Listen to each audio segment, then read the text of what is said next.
Was there a point at which you became aware of what really transpired during these events?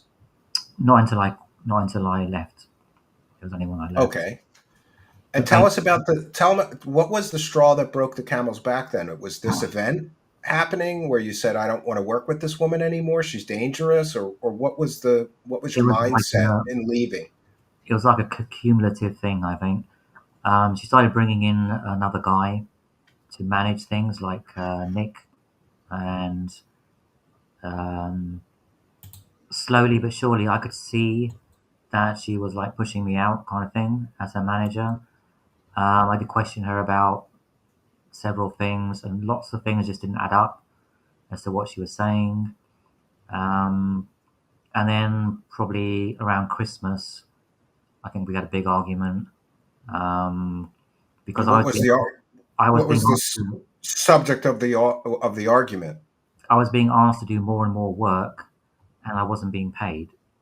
So up until I wasn't paid for like 2 years, so Wow, a lot of the stuff I was doing simply out as a favor, kind of thing. makes And sense. I Yeah. was being asked again and again. She would call me at 2 o'clock in the morning and say, "You need to send out this marketing email or something."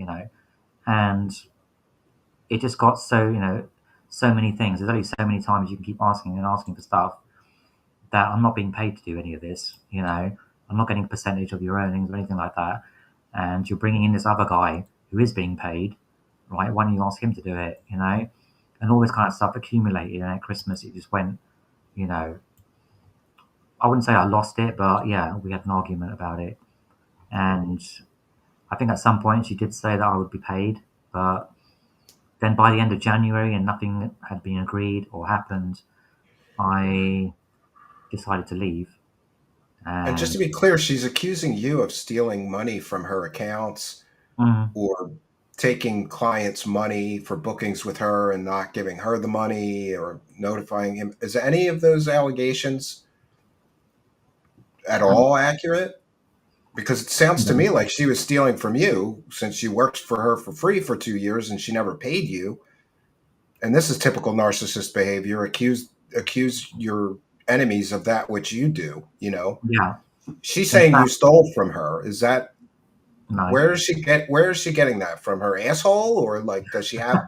Because she claims she has all this evidence, and that you're under criminal investigation, and we know that that is likely false. yeah, that's all false. She's actually owes me money.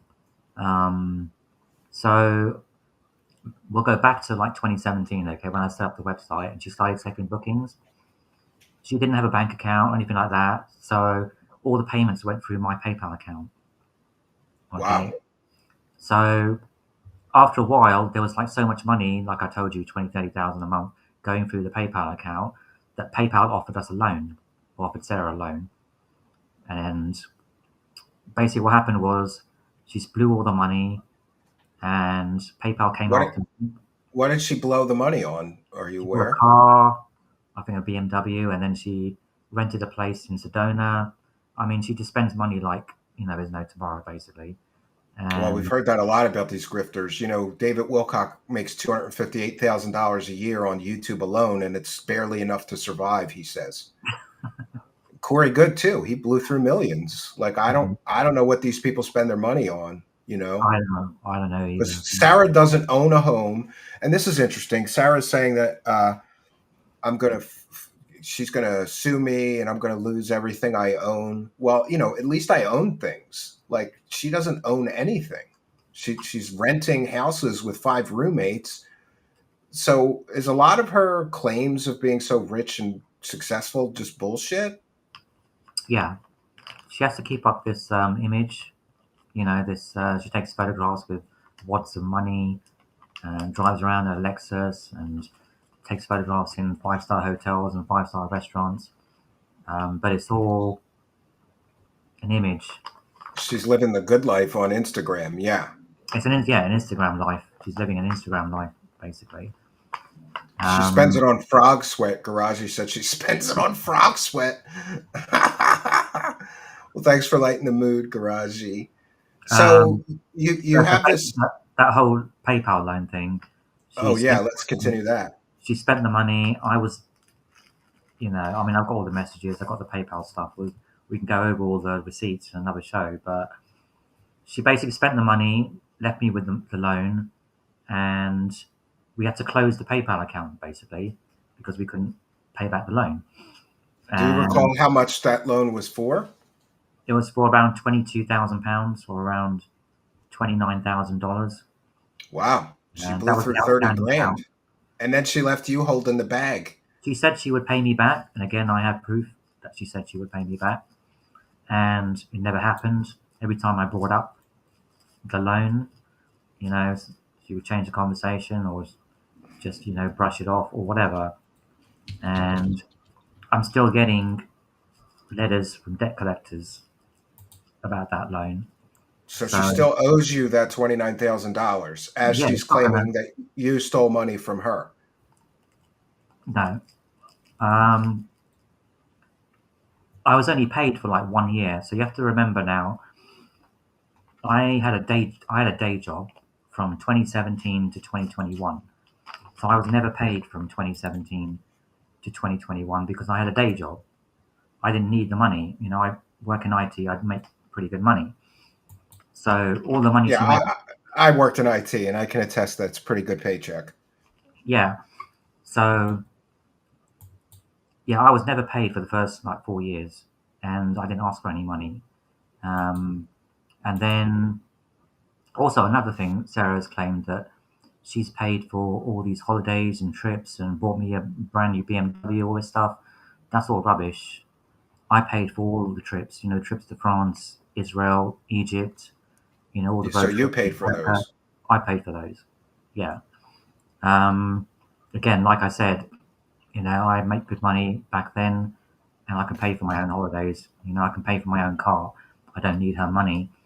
And even when I was working for her, people are saying, or she's saying, I was living off her. No, I wasn't living off her. I was her manager. I was her business manager, and I was paid to be her business manager. So I wasn't living off her. Well, you were paid for a short time. It does make me feel better to know that It was only a year. this wasn't, in other words, you didn't get paid for 2 years. Plus, she took out a loan for $29,000 in your name and didn't pay it back. Because that paints you in a little better of a light, Taj, than somebody that was right next to her wanting your cut of the take from all these victims. It wasn't like that apparently for you. It No, wasn't. You weren't profit driven. You weren't I was being in. never. You have to remember You when were I. helping her because you thought. I get the impression that you were helping her because you thought that she was helping other people, Hmm. not so that you could take a piece of the scam. You know.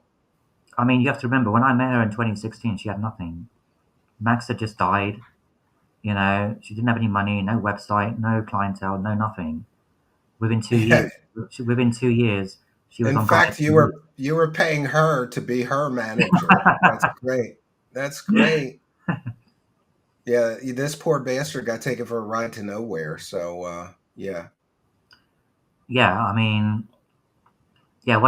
If I was like really just after the money, you you know, would have kept going with her. You wouldn't have stopped. Yeah, for the first 4 years, yeah. Why would I? At her peak, when she was making 20, 30 grand a month, I wasn't making anything. Why wouldn't I have gone to her and taken that money then? Why would I wait? All this time. It just doesn't make. yeah. I It mean, her appears it appears to me that this these claims, these false claims that she has made against you, are simply to paint you in a bad light and make you the bad guy here, so that people don't. Her followers just think you're a bad person, a meth addict, and you know a thief. So don't believe the things that Taj is saying about poor Sarah. She's the victim here, which is yeah, entirely seems to be not the case. And we know she has a history of trying to vilify anybody that's critical of her on the internet, because I guess it affects her scams, right? yeah. Obviously, she has to protect her image. Her image is number one. The number one thing. Once she loses that image, then the money stops coming in. So it doesn't matter who she treads on, who she backstabs, who she borrows, takes, borrows, steals, begs, whatever from. She will do it to get what she wants. She doesn't care about me. people around her right now, her own family. She has 9 brothers and sisters who don't want nothing to do with her. 9 brothers and sisters, not one of them will pick up the phone and talk to her. That shows you the kind of person she is. Yeah, that's interesting, and it just does kind of display what kind of person she is, because at some point people like that need to ask themselves, is everybody else really the problem, or am I the problem? If she can't get along with anybody, it doesn't seem like she does. No, she would never take accountability for anything that she's done to anybody. It's always the other person's fault. So I don't think she's going to change. So she'll just keep on doing what she's doing until someone stops her.